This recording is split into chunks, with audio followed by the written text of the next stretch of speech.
Hello everybody, thank you for the opportunity to come to talk to you today.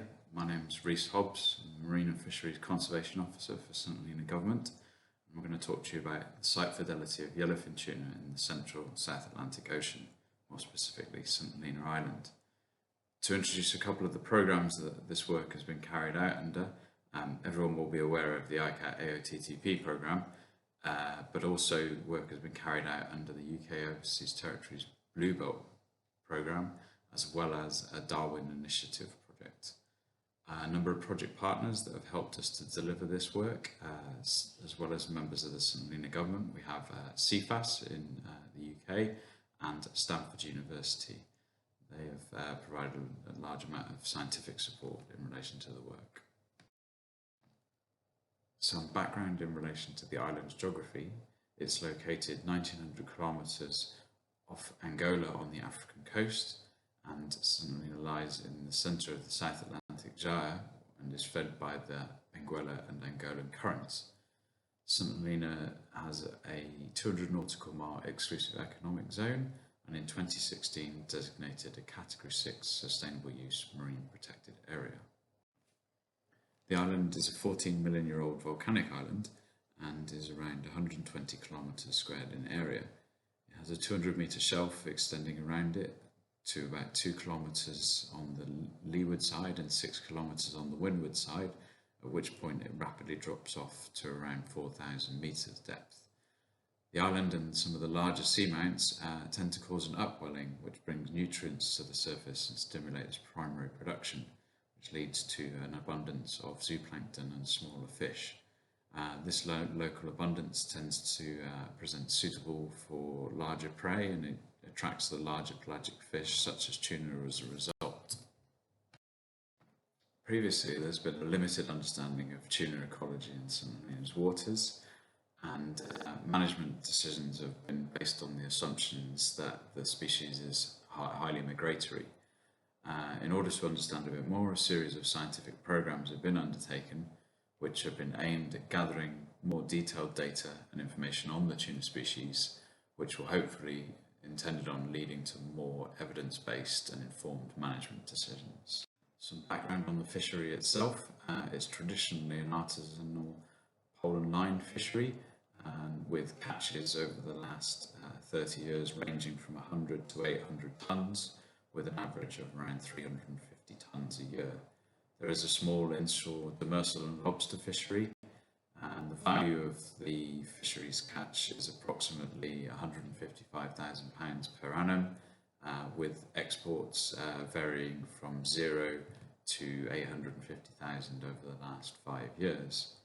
The fleet size is around 10 to 12 full-time tuna vessels, 2 of which can reach the seamounts, and some other smaller inshore vessels.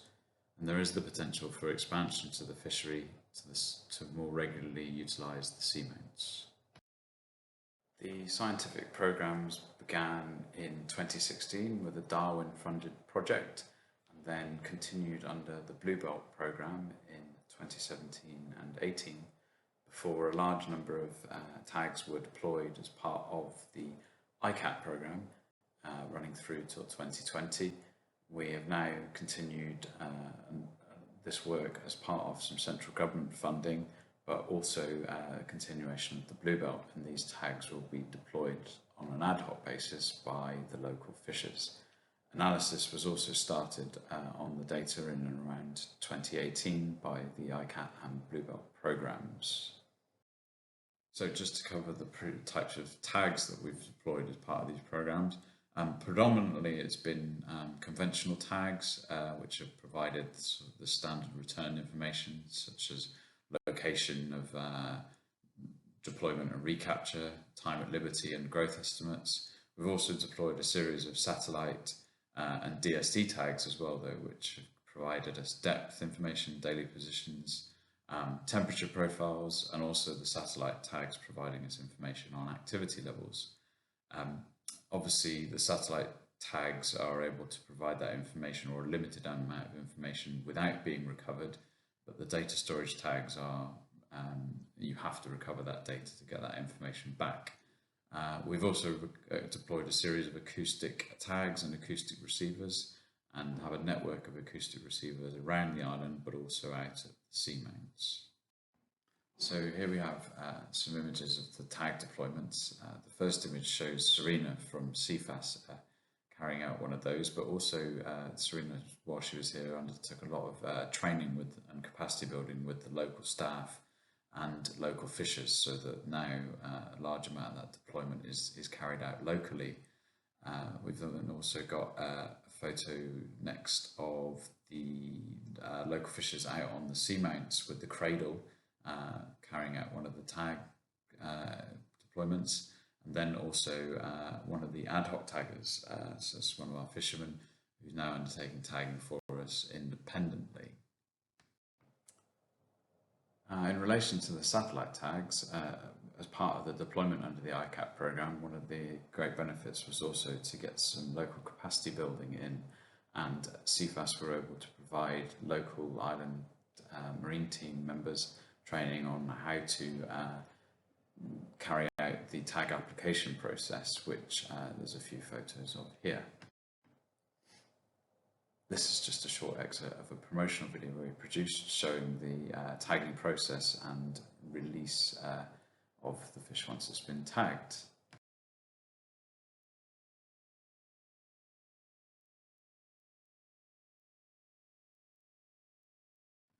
So the main fishing areas we have inshore, which is mainly limited to within 2 miles of a radius of the island. Bonaparte, which is one of the main seamounts, 80 nautical miles to the west of St. Helena, which is approximately 120 metres deep. And then Cardno, which is right out on the 200 nautical mile limit, which is a depth of around 80 metres. Here you can see a summary of the tags released under the programme. So you can see that overall we've deployed nearly 6,000 tags, and the bulk of those coming in between 2018 and 2020 as part of the AOTTP programme, and then a number of the recapture information across the various different years, again seeing a larger recapture rates in the later years. A bit more information about those tag recoveries. So the majority of them were conventional tags that were deployed on yellowfin tuna, so around 4,365 of those 5,702 were deployed as part of the AOTTP programme, and then we have a variety of different other deployments, both satellite and DST, across various different programmes in different years. The recovery rates around 22% for the conventional tags, 10% for the satellite, and higher numbers at 54 and 46 for the DST deployments. The liberty time for these tags was ranged anywhere from 2 to 650 days. So if we look at these tag deployments in relation to the regional area with which they were recaptured, we can see that a high proportion of the tagged individuals remain close to their release locations, and this was relatively independent of the size of the fish. Generally, the fish at Cardno had a higher chance of migrating outside of the EZ compared to the other two areas, but it's worth noting that the majority of those fish still remained within the EZ or were recaptured at Cardno itself. In terms of the recaptures and their average size, we were looking around 85 centimetres inshore in and around St. Helena, 101 centimetres at Bonaparte, and 112 centimetres at Cardno, with the average sizes of the actual fish when they were tagged being around 15 to 20 centimetres smaller, respectively. So where do they go? Well, from St. Helena's inshore waters, we found that they moved off to Bonaparte and also to Cardno, and then also to Abidjan. From Bonaparte, we found that there was movement back inshore, but also off to Cardno. And from Cardno, we found that there was movement to Bonaparte, also to inshore, and also off to Abidjan. So the general picture appears to be that they're recruited to the fishery between February and March. They remain inshore before appearing in the Bonaparte landings in March and April of the following year, and then in some instances they are found at the Cardno seamount in May and June of that year.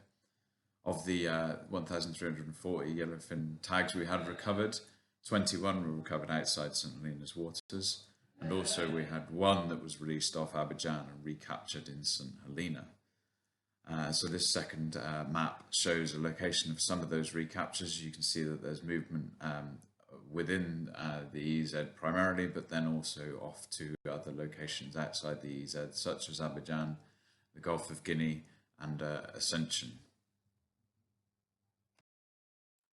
So this is just to underline the size progression that I mentioned earlier on in relation to the different locations. So you can see that we have generally the smaller fish in the inshore environments, and then slightly larger but still small to medium at Bonaparte, and an increased size again at Cardano, which generally I think underlines the hypothesis that St Helena's waters are a feeding ground for the subadult fish, and following the maturation they move on to the spawning grounds, which potentially is the Gulf of Guinea. So here we can see the landings across the year by both size and also geographic location. And so the yellowy orange is the inshore locations, the darker orange is the Bonaparte locations, and the green the Cardno areas. So what this is really showing is that progression of the larger fish being caught within the increasing distance from St Helena, and then the second graph showing the cohort analysis, and this underlining the movement of the smaller juvenile fish through those different cohorts each year, from inshore to Bonaparte and then potentially on to Cardno, which again indicates that period of residency across time within St Helena's waters. So, in summary, a number of scientific programs have been undertaken, of which the AOTTP program was a significant contributor. These have showed us that a high proportion of individuals stay close to their release locations, and that often they spend prolonged periods in St Helena's waters, but that there is some movement outside and into the EEZ. In some instances, fishing mortality can be high, and this, combined with the new understanding the programs have brought us, has enabled us to bring in various new management measures for the fishery, such as a minimum landing size, an annual total allowable catch, as part of our sustainable management of the tuna fishery. Thank you very much for listening to the presentation, and I'd like to say thank you to all the tagging teams and the crew who've taken part in all of the work to date. ICCAT as part of the AOTTP program, and also the rest of our project partners helping to deliver the work.